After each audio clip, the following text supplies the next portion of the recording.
In the mid-80s to the mid-90s, the side-scroller was king of all video games. The 8 and 16-bit hardware that was released during this time period suited the side-scrolling genre perfectly. The simple colours, animated sprites and scrolling backgrounds. Before more powerful 3D machines would come along, it was a perfect mix of style and technology. Not only did the big console makers latch onto the mascot platformer, most independent game studios at one point, it seems, would all have their own mascot platformer. Also during the late 80s and early 90s, animation was going through a renaissance. Disney was striking it rich with every animated film they released during this time. Not only was it in the film arena that animation was booming, but also in the TV arena. Massive cartoons were springing up during the 80s and 90s. He-Man, Transformers, Animaniacs, Beavis and Butthead, The Simpsons, The Turtles. Kids TV was really hitting its stride. Subsequently, a great cartoon or TV show would need a great game, and this worked well with the side-scrolling platformer. It seemed that a formula for a hit in the children's entertainment arena was a great cartoon or movie, a toy line, and then a great game. These three pillars gave you a hit, and a hit was your license to print money. Many people were trying to recreate the animation style and quality from film and TV shows in games of the time. This proved difficult with the limited cartridge and sprite sizes the machines of the time could handle. But one of the teams that got this really right was Virgin USA with Aladdin on the Sega Genesis.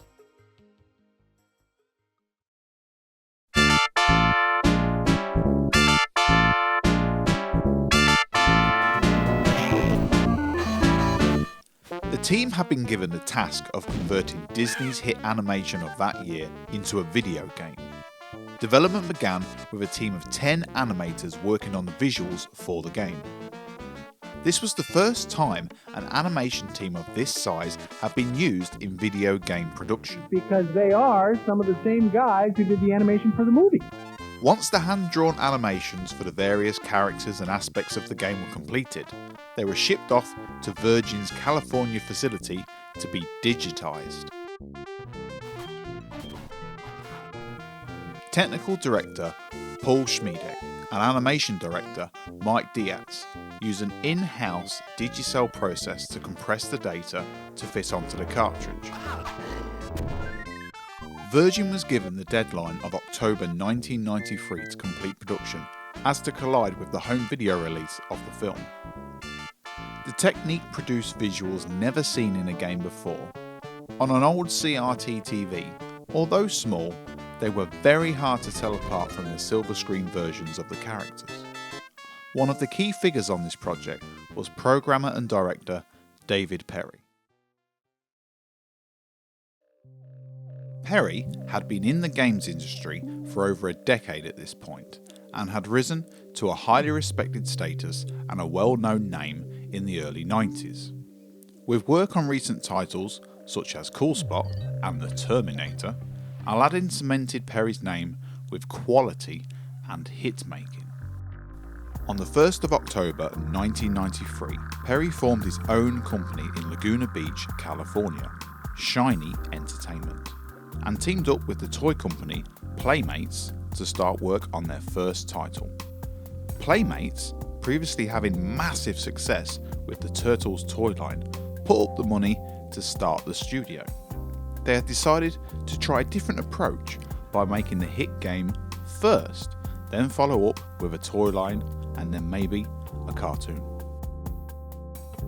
The outlandish cartoons of the time was something Perry looked at recreating in his games, and with the tech from his Aladdin experience, he knew he could achieve it. But he would also need a mascot character to create his bizarre worlds around. Douglas T. Naples was working with the team on ideas, and his simple sketch of an earthworm that he presented to Perry instantly became the basis for the world of their new project. That project was Earthworm Jim.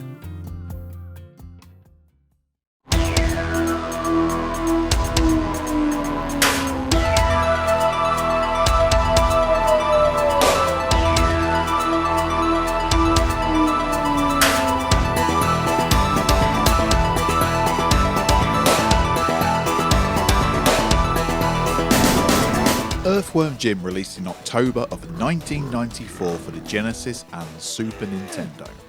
The game was an instant sensation and became one of the top titles of 1994. David Perry brought many of his Aladdin team members over with him to work on Earthworm Jim, and it paid off.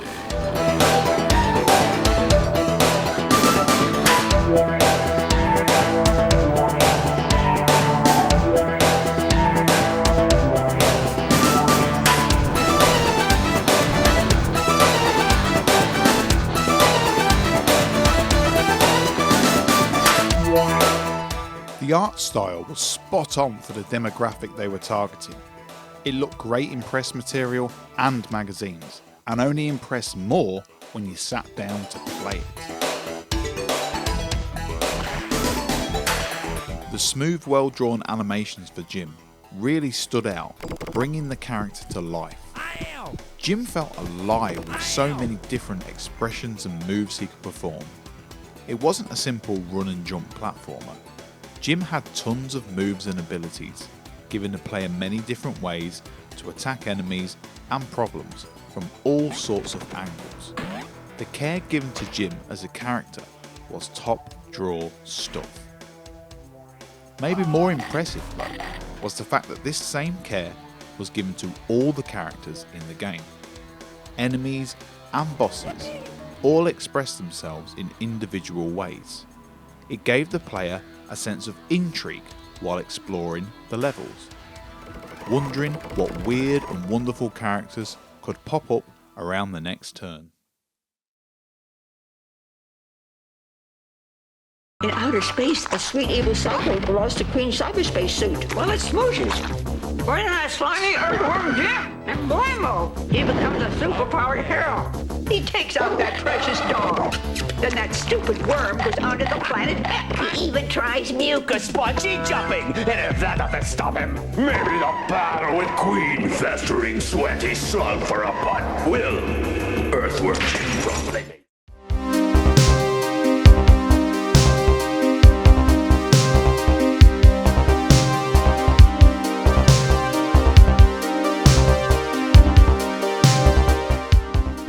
No longer constrained by making licensed products, the team went wild with level concepts and crazy characters.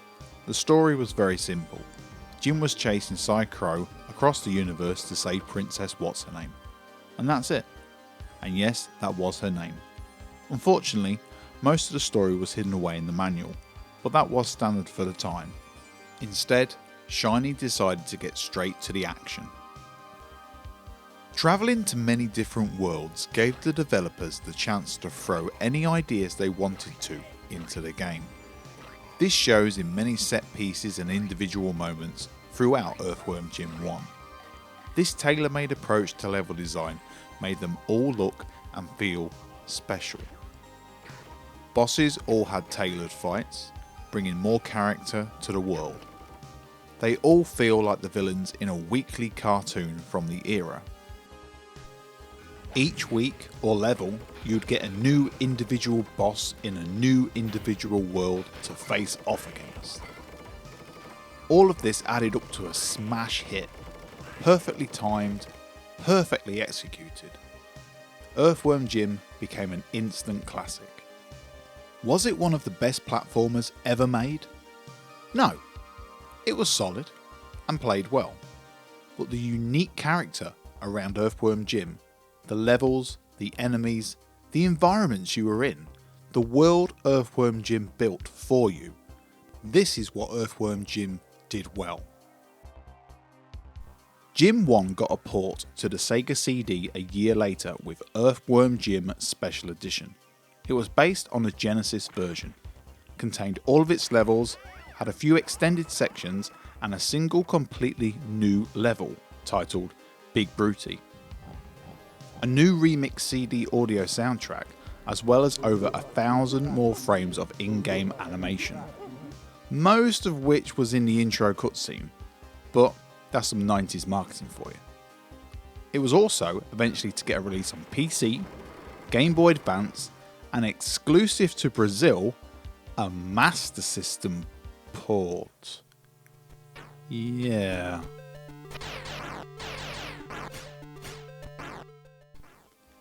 So what happens when you make a smash hit? Well, it's the 90s, so you make another one.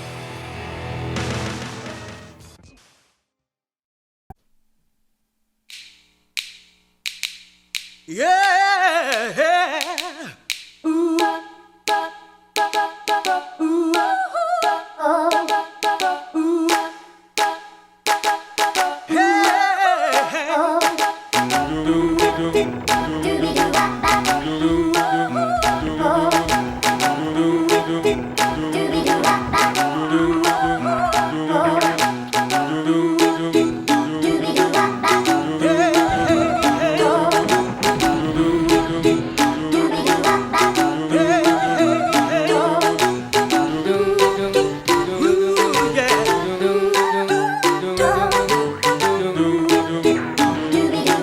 Earthworm Jim 2 would release a year later in November of 1995 for the Super Nintendo and the Sega Genesis. It followed the same formula as the first game, levels and character packed with style and that distinctive 90s tood. With the previous game, the Genesis had been the lead platform, with the Super Nintendo version being a kind of port running alongside it during development. This would end up with the Genesis getting slightly better animation and visuals, which was somewhat rare for a multi-platform game of the time. Sega even offered Shiny cheaper cartridge production costs in exchange for an exclusive level in Jim 1, Intestinal Distress, which was not on the Super Nintendo version of Jim 1. But with Jim 2, both versions run pretty much the same. They run the same, but there are differences. There are differences in colour, in the backgrounds of various levels.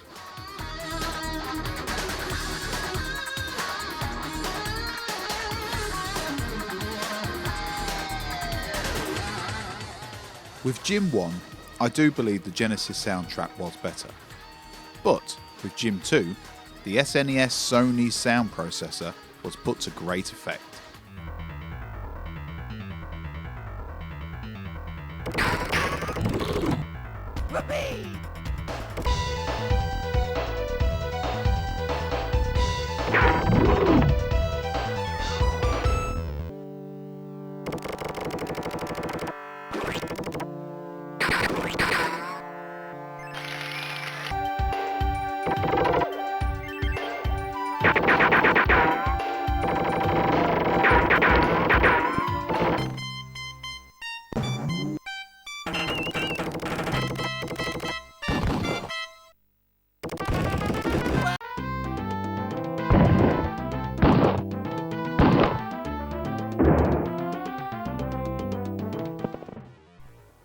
In my opinion, a better game, Jim 2 had more levels with even more diverse characters and worlds to explore.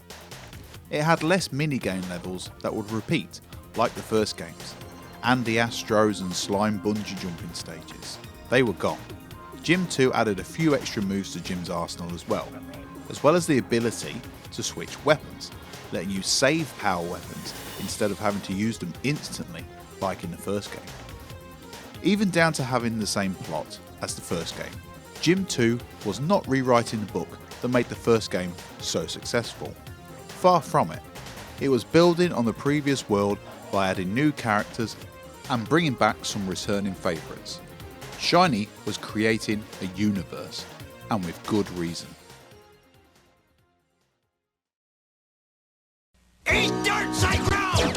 Miss! It's Earthworm Jim blasting his archenemy Psychro! Oh, when Peter Puppy gets mad, he turns into... But first, a word about Earthworm Jim 2 video game. It's out there! Bouncing puppies, falling grandmas, hungry heads, and some really weird stuff, too. It's like the worm says. Groovy! Earthworm Jim 2 video game. Back to Peter Puppy. I'm out of here. His rage has transformed him into monstrous Peter Puppy, uncontrollably smashing the nearest thing, which happens to be Psychro. Earthworm Jim figures and video game. Earthworm Jim was expanded into a toy line and a cartoon series, which would run for 2 seasons after Jim 2's release.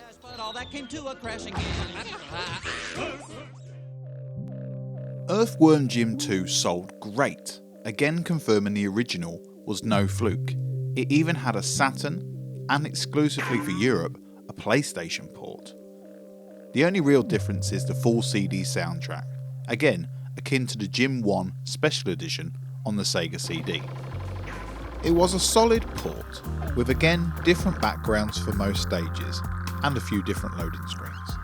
The core game remained the same, but it was starting to show its age, and gamers were also starting to demand different experiences with the release of new, more powerful hardware. There was also a Game Boy exclusive game, Earthworm Jim Menace to the Galaxy, which was okay for the Game Boy. Again, a basic side scroller with the obvious limitations of the Game Boy to hold it back. Not a bad attempt, but the character of Earthworm Jim's world struggled to come across on the 8-bit handheld.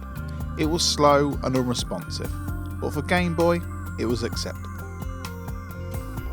The team at Shiny had created a hit universe that was marketable and repeatable. So, all aboard for Earthworm Jim 3, eh? Well, not so fast. After Jim 2, Shiny sold the rights of Earthworm Jim to Interplay. At the time, Shiny wanted to grow and explore new opportunities in game development, with new consoles such as the PlayStation and N64 coming out. They instituted a no sequels policy going forward to encourage creativity and new ideas.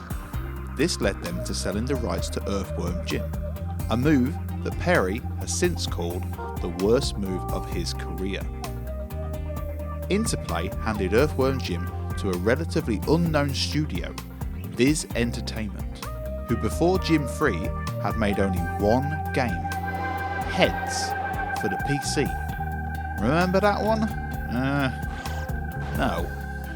The team was based in Edinburgh, Scotland, and was relatively small, and the task of creating a new Earthworm Jim game was, it was a big one. Viz had decided to follow the trend of 3D era games by making a 3D world-based collectathon platformer. Hey! This style had been made popular by Mario 64, Banjo-Kazooie, Donkey Kong 64, to name just a few, and would obviously be in 3D. The game started development for PC, PS1 and N64. Being a smaller, less experienced studio, Viz struggled throughout the development process and eventually had to drop the PlayStation version, as complications made it impossible to continue supporting all 3 platforms. So the question is, could Viz maintain the spirit of the original 2 titles while bringing Jim and his universe into the 3D space that gamers were now expecting? Well, let's find out.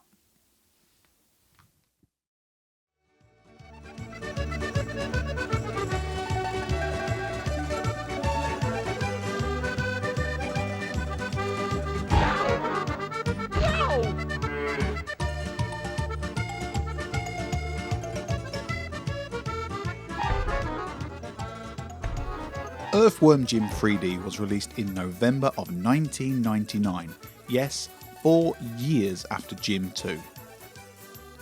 The game was based more on the television series than the canon of the previous games, and this is where I believe things started to go wrong.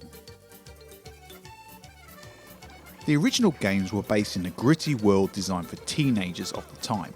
90s teenagers, yes, teenagers all the same. The cartoon, on the other hand, was designed for 8 to 12 year olds with a much more kid-friendly feel. All the attitude of the original series had gone. Also confusing the audience is the fact that the television series had already been off the air for 3 years when Jim 3D came out. The story of Jim 3D is that Jim is hit by a flying cow that sends him into a coma.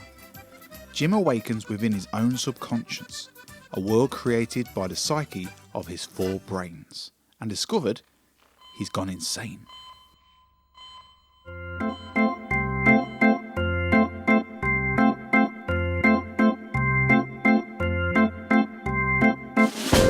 I think this concept was a good one. Like the first games, it gives a little story but still leaves a lot of scope for ideas.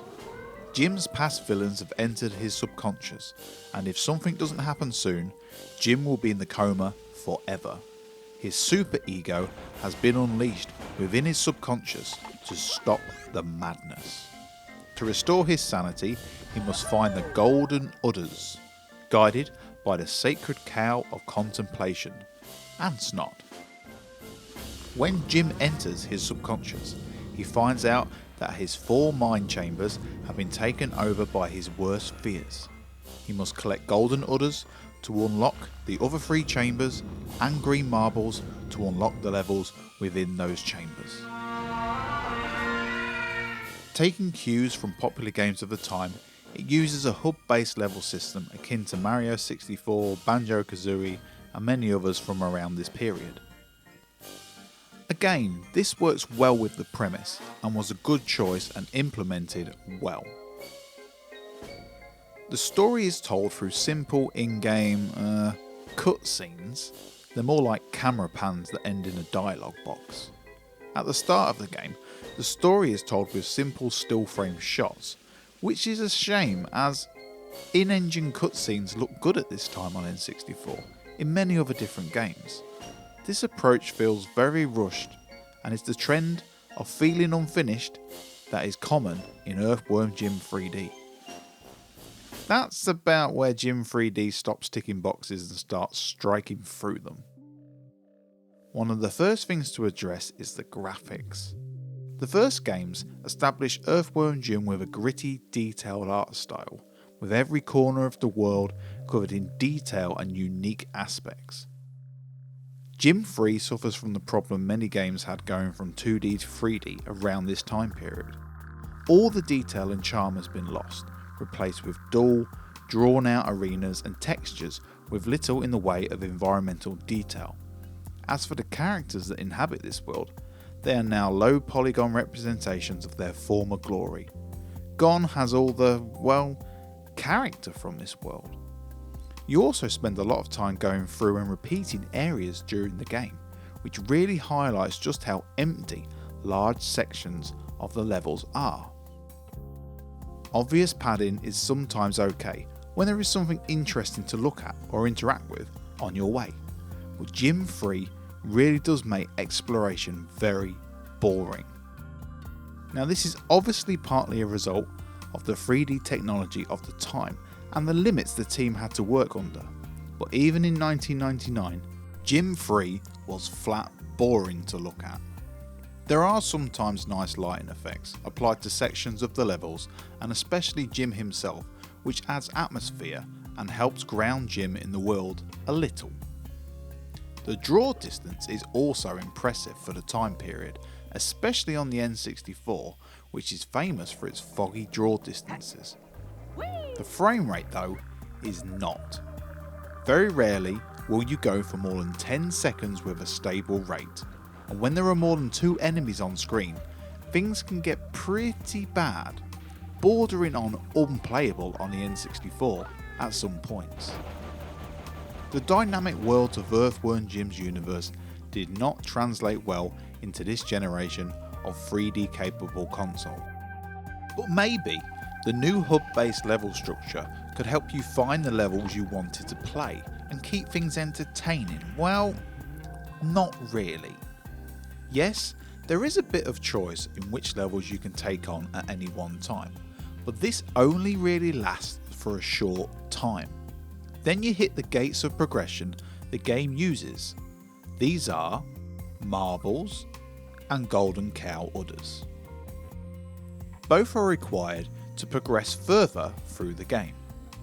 There are 100 marbles in each level and 5 golden udders.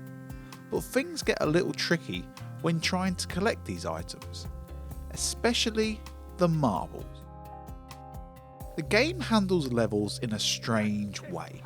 Basically, every life you use is an instance of sorts in a level. Not every trip into a level or after a game over. Every life is one instance. So, for example, if you collect 50 marbles, then die, all the marbles will respawn. Your top marble score will be saved as 50, but you must collect those 50 again plus the additional marbles to complete all 100 every time you die. This adds to the constant rerunning of levels. This is very tough, but not only does this apply to marbles, also to any switches and doors you have used or opened. Every time you die, all switches and all doors get reset back to how they were when you first entered the stage. This is absolutely absurd for this time in game development, and even more so in a 3D based collectathon. I can understand on a game over that the level would reset, but after losing just one life whilst in that level, that's just a joke. So you might think, okay, we can miss a few marbles, if it's a pain. We can treat them like coins in Mario. Well, don't. You need these marbles. The bigger problem you will run into with progression is you need to 100% every level to beat the game. It's not an extra challenge to take on after. You need all the golden udders to get into the final area. The golden udders, which are this game's stand-in for power stars or jiggies, don't reset, thank goodness. But all the doors and switches leading to them do, which really doesn't help when you're trying to collect all 100 marbles, which are always scattered around the golden udder collection spots. You have to get them all again anyway when you go on your 100 marble run. You might as well do it all in one pass. There might as well never be a need for lives in this game. On the latter levels, this is some of the most frustratingly challenging platforming and gaming I've ever experienced. And then there's the controls.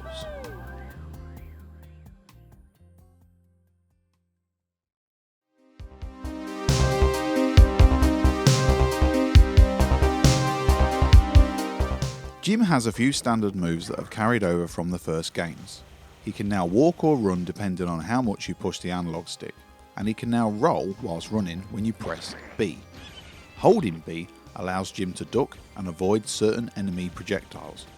He has two jumps now, a normal jump and a larger jump when you hold down B.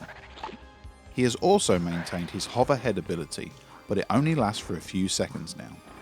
The head whip is also back, which is used as a weapon and also to interact with items and objects. Jim's movement feels okay for the most part.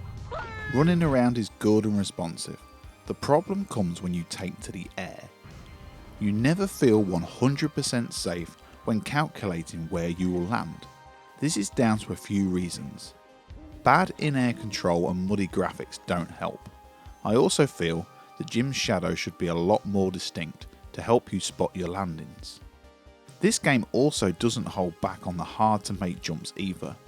This jumping puzzle in Are You Hungry Tonight is a great example.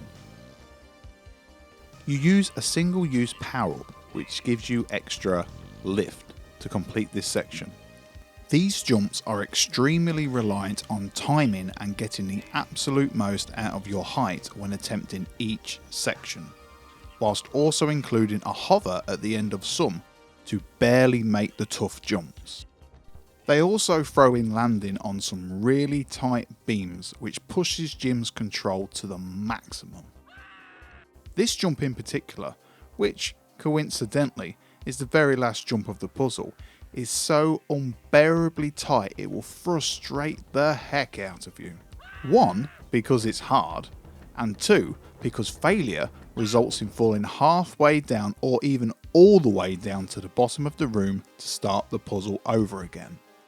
But by far, the biggest problem while navigating Jim's new 3D world is the camera.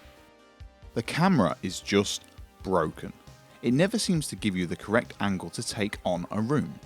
This results in you having to manually move it into position, only for it to forget at a moment's notice what you asked of it when you start to move. It's forever getting hung up on walls and doors. Small environments suffer greatly from this poor implementation of camera control, or lack of, forcing you to charge in blindly to situations and hope for the best. Large environments also get hindered, especially when trying to tackle jumps, as again, the camera is never in the right place, forcing you to spot your jumps in strange positions, mid-puzzle or jump-in sequence. There is a first-person camera which is used for certain weapons and looking around. Well, at least they got one right. It works well. Weapons, however, are a bit of a mixed bag. You can only carry one weapon at a time. The game allows you to switch weapons at a vending machine, which you whip with your head. This means that weapons are usually positioned in areas where you are required to use them, which is useful because the weapon will always be there when you need it, but also limits creativity in tackling areas and enemies in the game. Also, you can't just top up your weapon's ammo, you must deplete all of your weapon's ammunition before you can refill it. Strange. Houston, we have a problem. Jim has his standard laser, which now somehow seems more like a machine gun. It regenerates automatically and is your default weapon. As mentioned before, there are some weapons you can use in the first person perspective, such as the egg launcher and various different lasers and guns, which you use in the first person view to hit targets such as switches. One laser has a cool bouncing mechanic that is used for a puzzle or two. The cleaver was a particular favourite of mine. It is used against the cows, beheading them with every strike. You only get one cleaver, so you have to wait for it to return, like a boomerang. It's a very satisfying weapon to use. This is one of the weapons you cannot use in first person view, along with your default laser. The game does use a lock-on system and it's automatic, but there is no camera movement when it works to see what you're actually locking onto. A Z targeting system with a reticle, like in Zelda Ocarina of Time, would have been very useful, but again, that's another aspect of Earthworm Jim 3D they seem to have forgotten. Again, the bigger problem is the camera doesn't even move to show you what you're locking onto. This can be very confusing, as you can literally be shooting into the camera or over it and hitting an enemy and not realising, with the game relying on yourself to swing the camera around slowly to attempt to see what you're aiming at. That brings us to the enemies. Enemies do come across rather well in Earthworm Jim 3D, but they never seem to pose much of a threat, mainly because the engine can't handle many of them on screen at once, so there's never too many to overwhelm you. I would say that most of the character in the game comes through in the enemies rather than the worlds created for you to explore. They squeak and shout with the appropriate amount of character and vigour you would expect from a Saturday morning cartoon enemy. Unfortunately, they look like crap, mainly due to the low polygon models. I'm not saying there was many better examples at the time, but these seem particularly low in quality and the animation speed seems very low and stuttery. They usually attack you in wide open areas, leaving you plenty of time to slowly manoeuvre around and pick them off. Very rarely they present much of a challenge. The AI of the enemies is pretty much non-existent, as they basically just charge at you while shooting. Some will stay up on ledges and shoot you from afar, but these are rare, and still they don't pose much of an issue. They do vary nicely in style though. Most levels have individual enemies that fit the themes of the level, often causing you to quickly figure out how to dispose of them, but there's never again much of a challenge. Sometimes you will come across an enemy that acts as some sort of a puzzle. Take this vacuum for instance. You have to use dynamite, which is conveniently placed right next to the enemy, to blow him up. You do this by timing your throws so the dynamite is sucked up at the correct point for it to explode inside the vacuum. It comes as a nice change of pace, and I believe more obstacles like this should have been used and included in the game. That brings us to the levels themselves.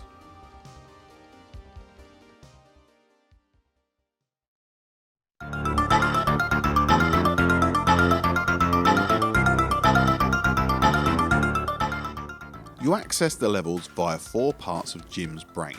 Yes, apparently a worm has 4 brains. Who knew? They are split into happiness, fear, memory and fantasy. Each one of these has been taken over by a villain as the boss.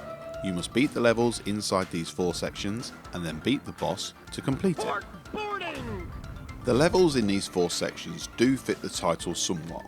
Fear, for example, having spooky levels and happiness having food levels. Again, I believe this concept was a good one, and it allows the developer to explore themes without a real reason for there to be a food level or a barnyard level. It can just be, and that's enough.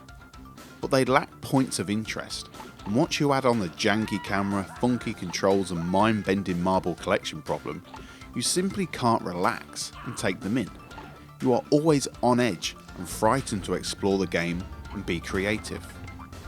Also, there are sometimes levels within levels, which really throws you off about how the whole thing works in the first place, and it makes the entire level system just crazy. This disco level, Boogie Nights of the Living Dead, the entrance is inside the level Death Wormed Up, but even then, when you try to enter it, it gives you the standard ending a level text screen that you normally get when you exit a level by the normal means. So you think that you're ending the level because you're already in one. This is stupid and made me miss the level many times, and every time I got to this section, I wasn't finished collecting marbles anyway, so I didn't want to exit. Wow, man, like really? So the goal is to beat the levels in the brain section and then beat the boss level for that section. So, how are the boss fights in Earthworm Jim 3D? Well, they're all the same. And I mean, all 4 area bosses and even the final game boss once you've completed all of the Golden Cow other challenges are the same. This is one of the laziest game designer moves I've ever come across in a game. Maybe this wouldn't be such an issue if the boss fight was any good, but well, it's not. It's awful actually. And in fact, it's the worst part of the entire game. All the boss fights take part in an arena where you surf around on the back of a pig. Because, why not? The boss of the area will also surf around on a device or a piece of machinery. The objective is to collect all 100 marbles. Again with the marbles, I don't understand what this game's fascination with marbles. I get it. You're in Jim's brain and he's losing his marbles, ha ha ha, but come on, find something new. The boss is also trying to collect your marbles. They are scattered around the arena and you must simply pass over them to collect them.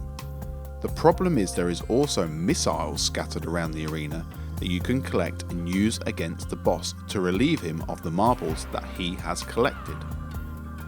But the boss can also collect these missiles and use them against you to relieve you of any marbles that you have collected. So it becomes a game of cat and mouse as to who can collect the missiles and the marbles the fastest. You must collect all 100 marbles to beat the boss, and there is no time limit. Maybe this concept wouldn't be so bad if it wasn't for the controls. They are unbelievably terrible. It's truly hard to describe just how bad these boss fights feel. You can speed up and slow down, but again this feels terrible. You can also try and jump to avoid the missiles coming at you, but again, most of the time they come from behind you, which involves Jim's 3D's camera again, and you cannot control the camera in these boss fights. It makes it unbelievably difficult to avoid missiles coming at you, causing you to time your jumps due to the sound effects rather than what you can see. On top of that, these boss fights can go on forever. And again, they are the only form of boss in the game. 4 area bosses and the final boss are all the same, all tedious, and all terrible. This repetition is strange when you think about how long Jim 3D was in development. The development was in hell for over 3 years. According to records, it went through multiple versions at multiple times during those 3 to 4 years. If we take a look at footage from trade shows between 97 and 99, we can spot these changes of focus and style. Most aspects from this trade show footage never made it into the final version of Jim 3D. At certain stages, it seems to have had a much more abstract feel, rather than the tame, soft 3D platformer we ended up with. There are also many different kinds of game mechanics, including bosses which never featured in the final game. Famously, the screenshots even on the back of the retail box itself show aspects of the games and levels that never ever made it into the retail release. Jim 3D was a relic trapped in time, too early to express the true Earthworm Jim style in 3D, but too late to be allowed to adopt the now considered outdated 2D style for mid-90s 3D consoles. If only it had taken the path of Metroid and skipped this early 3D generation. The style and attitude that made Earthworm Jim great was never going to work on early 3D hardware, and as of 2022, there still has not been a single Earthworm Jim game released since Jim 3D. Although many sequels have been rumoured, promised, and even started, there still is not a single game since Jim 3D. If Jim is ever to return to our screens, the power on offer nowadays is more than capable of realising Earthworm Jim in 2D or 3D. The original 2 games are a snapshot of 90s attitude that died out with the 2D platformer. To relive that era, simply pick up a copy of Jim 1 or 2 and you are instantly transported back to those summer nights or Christmas mornings sat in front of your television, simply enjoying the world that you and Jim were exploring together. Just pretend that the third one doesn't exist.